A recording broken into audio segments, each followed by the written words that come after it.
Hi. Hi, Dr. Grandin. Can you hear me? Yes, I can. Hi. So I'm so thankful to be able to talk to you today. My name is Isabel Mandy Young Guzman, and I am the current Miss Puerto Rico of Greater Hartford pageant queen. And I started to learn about you a couple years ago when I was diagnosed with autism, and my parents always pointed to you as a positive and influential role model.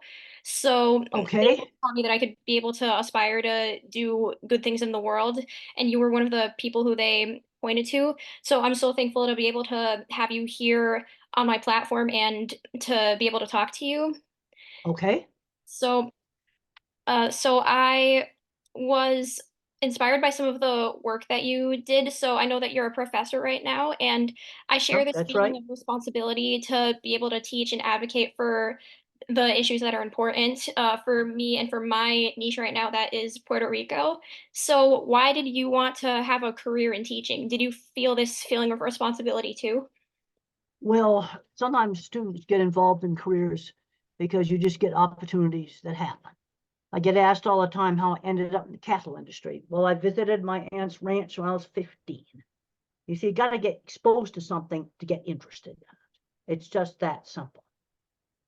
And if I hadn't gone to my aunt's ranch when I was 15, I probably would have been doing something else. And the thing is, when you go into research, being a professor, teaching is one of the things that you do. And I have found I really like teaching. Okay, yeah, that's really good for you. I have been going around to schools too to share information about Puerto Rico and their status with the United States. So obviously that's a career that I might want to look into because I'm in college right now. So my major is political science, but I'm still trying to find out what I might use that for in the future. So when you were in college, what did you enjoy about being a college student, and what factors inspired you to pursue your degrees? Because I know you have multiple degrees. Well, I went in psychology. I'm not good at math, so that limited some of the things in physics and stuff like that. But I was always interested in sort of what made the brain work. So I took psychology classes, really liked them. Um, then I got switched over to animal science when I got my master's. The thing that one of the problems with a lot of the political science classes is they're way too abstract. I went to give a talk one time at a college, and they let me use the professor's office just to relax for a while. It was a political science professor, and I started reading some of her textbooks. And I said, this stuff is so abstract. How can you ever implement any of it? Some of it doesn't make any sense. You see, one of the things that I've talked about a lot is that I'm a visual thinker. This is my book on visual thinking. And I see really visual solutions to problems. Like if you've got an autistic kid who's super good at math, that's not me, but there'd be another autistic kid super good at math, and he's bored doing little baby math, then give him a high school math book. You see, that's something specific. It isn't just saying vaguely make the classroom more inclusive. See, one of the problems, a lot of political stuff, is they've got real big top-down, grandiose things they're going to do, but very little information on how are you going to implement what you want to do. See, that's something you've got to think about. And I'd strongly recommend taking some elective courses in things that might help you implement rather than just pure political science. Right, I've definitely thought about that too, because when I'm studying political science, I feel that way. Like it is really abstract, and a lot of it is just opinion that is what ends up getting implemented. So So yeah, it can be confusing, but there are ways that you can find the good classes that are actually good things that you can learn. Well, and the So other thing is I found travel's a great educator. I'm in the cattle industry, so I started out the Arizona cattle industry, and I thought the Arizona cattle industry was the center of the universe. And then I went on some international trips. I even traveled all around the U.S. And I found out, yeah, the Arizona cattle feeders were good, but they weren't the center of the universe. There was a lot of other things out there in the world. So it's really important to get other viewpoints. And so if you're interested in politics, what do you want to do with it? I think you need to start thinking about what do you want to implement? Yeah, that's a good thing to consider about where you might want to take the career that you have. So some of the I apologize about the light. There's a problem with the light and we're trying to fix it. Yeah, you need to just turn it off. Oh, it's all coming in from a window? No, it's a light. Is this better? Not really. Yeah, what if you just turned it off and opened your, Professor, how are you? okay. Okay, that's good that we were able to fix the light problem. No, all I had to do was just turn it off. I knew that would fix it. Okay. No, you look fine now. Okay, so what were we talking about? We were talking about, uh, a lot of politics stuff, very abstract. Like I was reading textbooks in this professor's office. I had an hour to spend in there. And I couldn't believe how abstract some of the stuff was, to the point where it almost didn't make any sense. Political theory. So I think is, okay, what attracted you to political science? And you said something about you wanted to do something for Puerto Rico. Let's start thinking about what it is that you want to do. Yeah, I had been going to protests and doing trips since I was young with my mom for some issues that were concerning Puerto Rico and its relationship with the United States. And being passionate about that since I was young is what inspired me to want to study political science. But then when I got to college, I realized that you don't really need a political science degree in order to do activist work and to help out with whatever you can. So I'm now looking into more of an exploratory major or a different major. I am interested in the sciences too. Well, you might want to take some classes in international relations. See, one of the things that really helped me on so much travel is I remember trips to Mexico, trips to Australia, trips to England, and sort of looking back at the United States from another country's perspective. That was very, very interesting. I call travel a great educator, because you get a totally different perspective. Because like in the early 70s, I just had the Arizona perspective of livestock issues. Then I went to Illinois, and the farms were very different there. Then I went to Australia, I went to the UK, I went to Mexico, went to all these other different countries. And you find out it's a big world out there. Yeah, that's And an you interesting think thing to about realize. how Yeah. what it is you want to do, and and how to do it. Yeah, so wanting to engage in activism and advocacy is one of the reasons why I wanted to study political science too. And I know that you've done a lot of work in disability rights advocacy. So one of the questions I had is, how can I become a disability rights advocate like you have been? Well, one of the things I've done is to give people very simple things they can do. Like in autism, for example, I've got a terrible working memory. So a little accommodation that really helps me.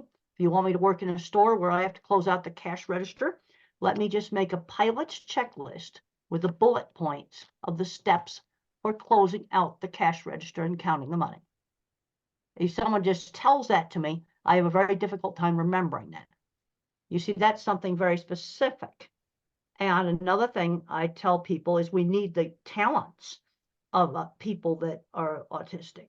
Visual thinkers like me, we're very good at repairing things. I'm seeing a lot of problems with elevators not being fixed. I was just at a Hilton hotel yesterday, and the elevator was broken. And the manager told me one time that both of them were broken, and it took a week to fix it. And people were walking up to the 6th and 7th floor. That's not okay. There'd be some autistic people that really like fixing that elevator. Then there's computer that we're on right now. There's a lot of autistic people that have made it possible to have Zoom and to have these programs.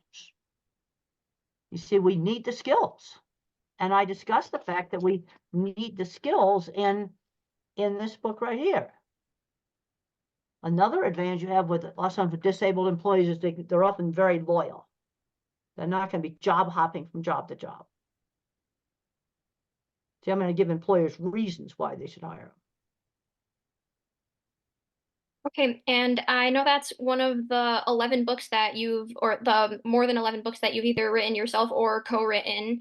And Yeah. I really appreciated the message that you're trying to to send through all of your work, which is to include people through these simple solutions. And I wanted your message to be able to reach my community here in Connecticut and the platform that I have. So we need to allow, because there's are a lot of more children these days getting diagnosed with autism. So we need to find ways to allow their parents to understand them and to let them be themselves. Well, and the other thing is to get them to, get out. One of the big problems I'm seeing with a lot of autistic teenagers is they're not making the transition to the world of work. They're not learning how to do enough life skills, things like shopping, ordering foods at restaurants, having a bank account, just basic things like that you got to learn how to do.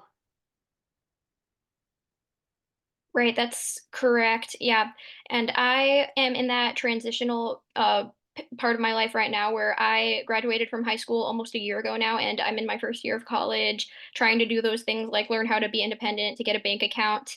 And so, how were some of the ways that you learned to have confidence in yourself to do these things, and how can people with autism who have been treated or wrong or mistreated by others in the past finally gain the confidence in themselves to be able to be good people and functional as adults and All right, well, to one of the things, yeah. okay, you are a beauty queen and you've got to get up and talk to people, and you've had the confidence to do that. It starts out with doing things, getting out and doing things. Like I'll be at a meeting doing a talk, and mom will raise her hand and be with their son or daughter. There's a teenager that says, well, my son has a question. And then mom starts to give the question. And I say, why don't you hand the microphone to your daughter or your son and let them ask me the question. And I find that usually they can do it. Talk to the whole auditorium. You've got to just get out and do stuff. You had the nerve to get out there and become a beauty queen. That took some confidence. I want to commend you for that. Thank you. And so that's important to teach people with autism or other disabled people is that they have the capability to do things even if they might not have been able to see themselves in those spaces before. They're starting to take up more space now with people like me and you rising to these important roles in their communities. Well, what I learned to do, like, and this is one of my drawings right here, one of my livestock facilities, and what I learned to do was to sell my work, show my work off, show a portfolio of my work, pictures of jobs, photographs from jobs. That was one of the things I learned to do.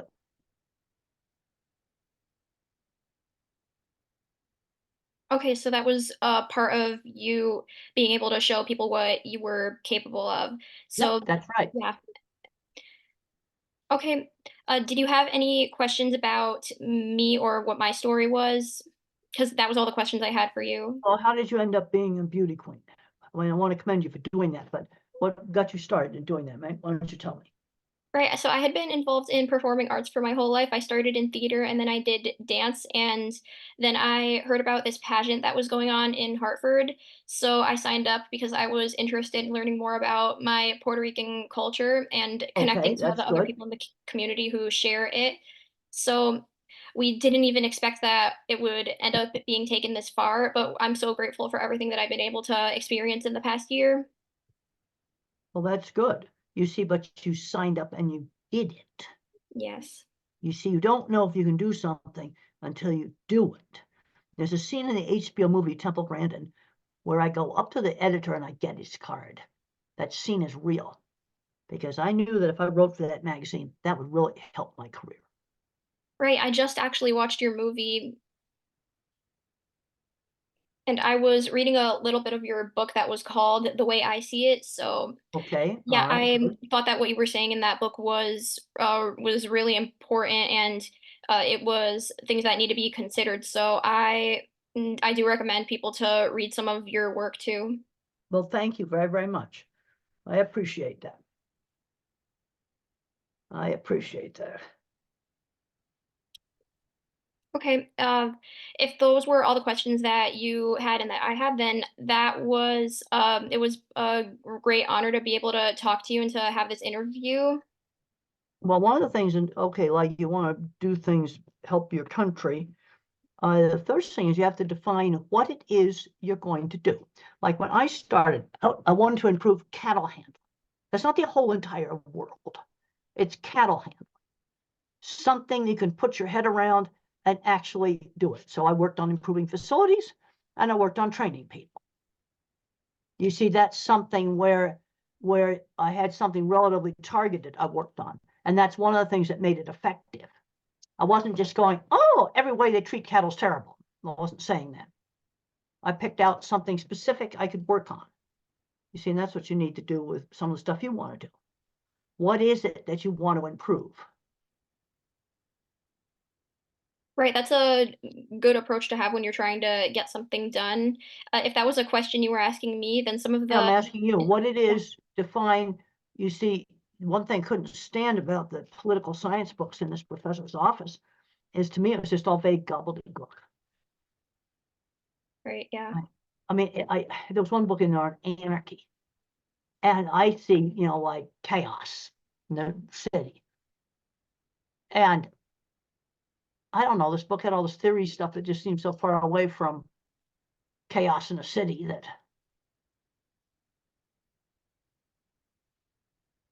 it was all verbal. You see, I talk in my book Visual Thinking about verbal thinking, and it was also abstract. I don't know, I thought half of it was gobbledygook. Yeah, I felt that way because I was taking a political theory class right now, and there were I so think many some of it's different. garbage if you want my opinion of it. Yeah, yeah, it's hard to actually apply it, but it might make more sense if we are able to apply it for Well, I mean, political I know theory. Yeah. quite a lot about the world. I read a lot of news, and I, there's interesting things about history you can read about how people, the way they behave, things that happen in history gets repeated. That's interesting.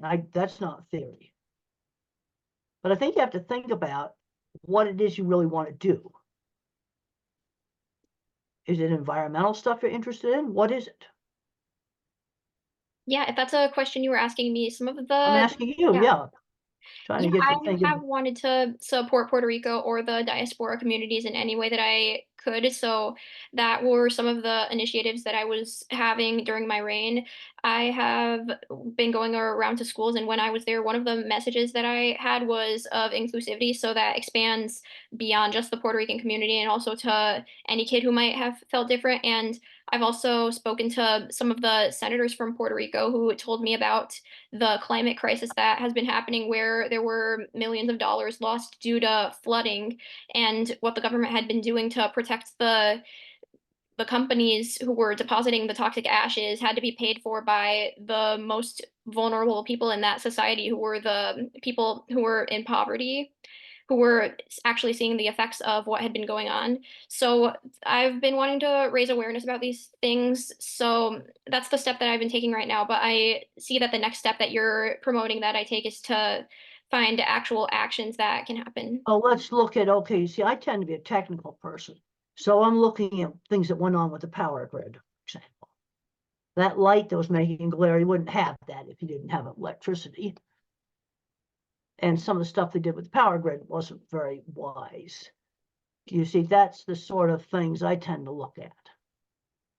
Okay, now that also is something that it's like cattle handling. It's targeted. What did you do to fix the power grid?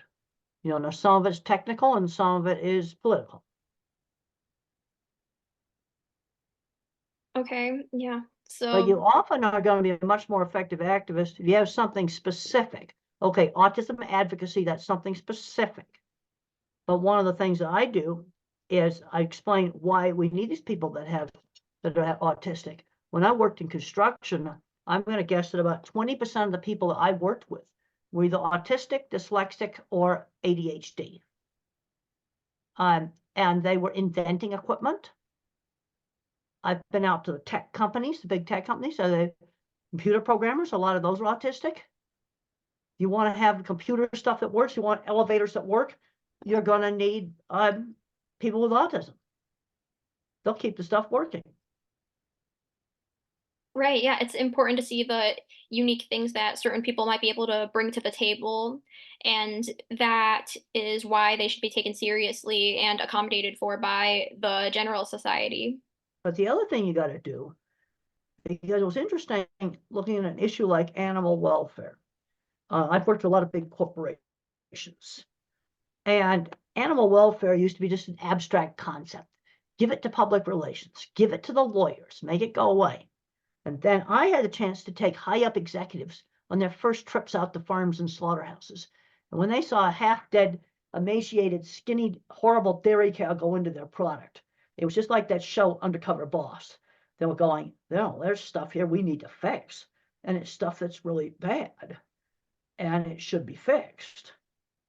And everything's an abstraction until they get out there and they actually see it.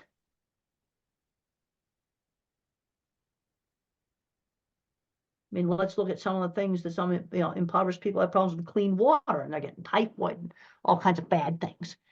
In my mind, tends to look at something specific. What could we do to help them get clean water? Right, that's important to be able to I can turn tell you, those- no parents want to have their kids die from diseases because of dirty water.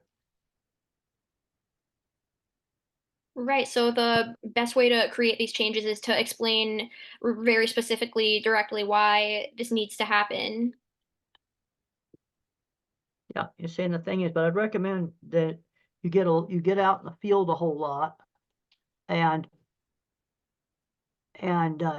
figure out, okay, you want to do autism advocacy, but it'd also be good if you did some advocacy for something like things I relate to, fixing the terrible water supply or something like that. You know, there's an article just come out in my new Nature. I'm going to be reading tomorrow morning about Flint, Michigan, and all the problems they have with the water pipes and stuff, lead and stuff that got into it. See, that's something specific. You see, I'm a visual thinker, so I don't think abstractly. I think verbal thinkers tend to be more abstract. Well, what can we do to fix that?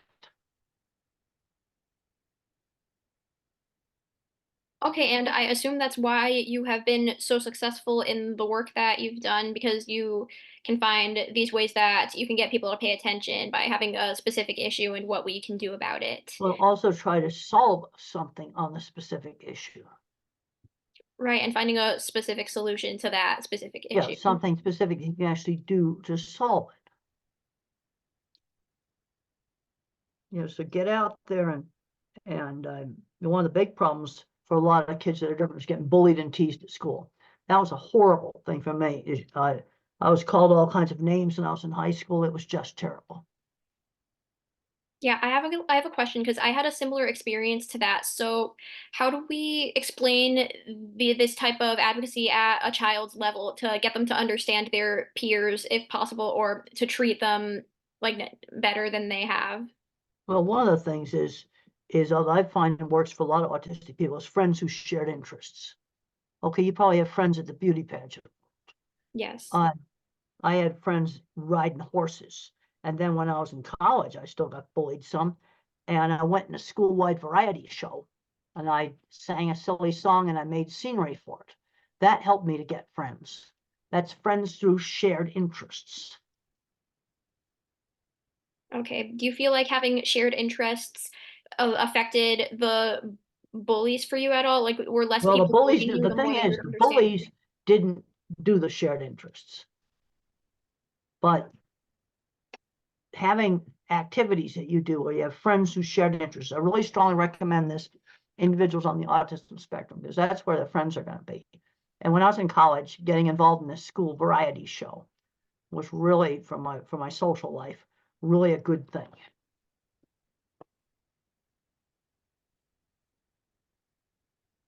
Okay, so that's how you'd recommend for maybe younger people to be able to make friends. You find things that people have in common with you and Oh yeah, those that will like let you you. might like art, or you might like theater, or maybe you're on the physics club, or there's all kinds of different specialized clubs. I gave a talk one time at the atmospheric science department at Colorado State. And there was plenty of autistic like people over there. They study weather. You know, like what are your interests? What are some of your other interests? Some of my other interests, I think it's challenging to have personal time to find what your personal interests are when I'm so busy with things like college and the pageant, but school's ending very soon for me, and so is this pageant. So I might be able to explore whatever might be next after that. But you did all the pageants. What were you interested in? What was the question? I'm sorry. What were you interested in before you started doing pageants? The things that I've been interested in have been changing throughout my life. Like before I was doing pageants, I did dance for many years, so that was my great interest. Okay. That might be something you might want to still do. Right, yeah, I don't think it ever leaves you, the things that you've been No, I interested think that might be something you still might want to do. in. Right, Because that's good advice. you're gonna for- have friends in the dance class. You need to have a little bit of time where, I mean, I used to chill in the afternoons and watch Star Trek reruns, where you do stuff that is fun, and just doing a dance class where you can get friends who shared interest might be a really good idea to do. Right, so for younger kids who are having a hard time making friends, the shared interest is a big thing they can do to be able to find people like themselves. Well, yeah, one teacher was like a fourth grader or something that was getting bullied in school, and he liked Star Wars, so the teacher started a Star Wars club. And then he got some friends who shared interests. Okay, that's nice to hear that that happened. That was an easy thing to do. Right, because these types of problems will have solutions, and the solutions are easy sometimes, like you said. Yeah. But that was something that was easy to do. I've had two parents told me that their autistic kid was doing really well in the local high school and loving being in the school band. Just loving it. That's another example of friends who shared interests.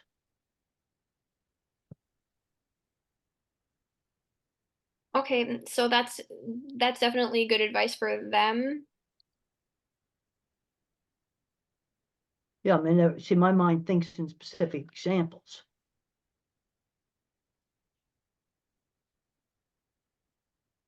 Okay, I think that was all the questions that I had. Is there anything Oh, else you okay, think? fine. Okay. Is there anything else that you thought we should talk about? Well, we have 10 minutes before Zoom is going to shut us down.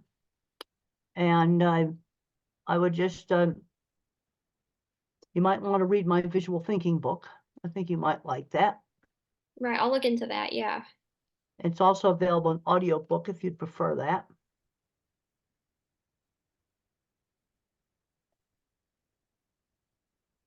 So that might be really good. And it's been great to talk to you, and keep up your good work. Right, it's been You a need to you're not going to be doing pageants for your whole rest of your life. So you got to find some other things like dance, which still keeps going. Yeah, there are a great number of different paths that I could take in the future, and this is going to be something that we see pretty soon with this pageant being done, whatever path we end up taking next. So, because I know that Sometimes you there's still just a lot of don't time know. left. You just don't know. How did I get to go to my aunt's ranch?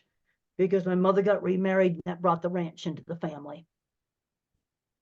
Sometimes you just don't know where a door might open. You just don't know. Right, that was a metaphor within your movie that I saw popped up a lot. That Well, every you see, opportunity like a door you being can a walk through. visual thinker, I don't think abstractly. See, when I think about the getting the card from the editor, that was a really important scene because writing for that magazine really helped my career a whole lot. People thought it was weird, but I wrote good articles. Okay. Yeah, I just watched your movie and I saw all of that put together. I thought it was impressive how the movie was put together to show your perspective. Do you believe the movie accurately represents the way that you view the world and the way that you think of Well, these different things that people would it's tell you? accurate. It's accurate in showing my visual thinking. That is shown absolutely accurately. And the projects I did all those projects. That is real. It showed my science teacher really accurately, showed my mother really nicely, and it showed how the science teacher helped me. I had some very good mentors. My high school science teacher was a really good mentor, and another one was Jim Uhl, a contractor who seeked me out because he knew I was good at designing things. These people were really good mentors. Right. I find the ability to tell your story in a movie very interesting, just to show everyone what you saw and what things were like from your perspective. And I always thought about being able to tell my story too, because I felt like it was a different story. So maybe in the future, I will be able to have accomplishments like you have. Well, when I was let's see, when I was your age, freshman in college, yep, I had to get tutored in math. It was one of the things I had to do when I was a freshman in college. And I want to give you to all students a tip. When I failed my first math quiz, I went to the professor right away and I did something about it. You start to get in trouble in class, ask for help. Big mistake students make is they don't ask for help soon enough.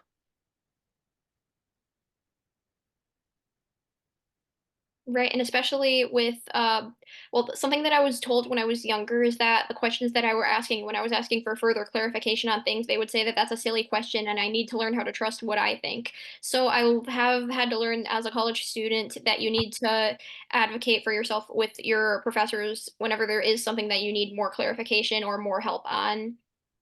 Well, I went to the professor when I failed my first math quiz, and I was in a small college, and he tutored me in his office. And then when I got my master's, I had to get a graduate student to tutor me. But I did something about it right away when I got into trouble. I'm seeing Yeah. too many students, 3/4 away through the class, flunked the midterm, failed the midterm, really failed a whole bunch of quizzes, and they wait until it's too late. You get into trouble, do something about it right away. Yeah, I think that's a respectable way that you have of looking at things where there's always a solution and you have to figure out what it is. Yep, and the solution is ask for help before you really get into trouble. And I'd recommend that you take some other electives and cut down on the political theory.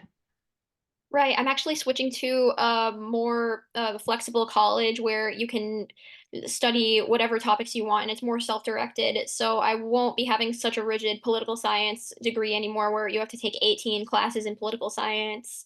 So I'm looking forward to that.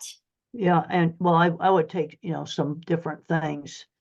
Um, I I basically majored in psychology and minored. I didn't have a formal minor in biology, but I took every biology class that our school had.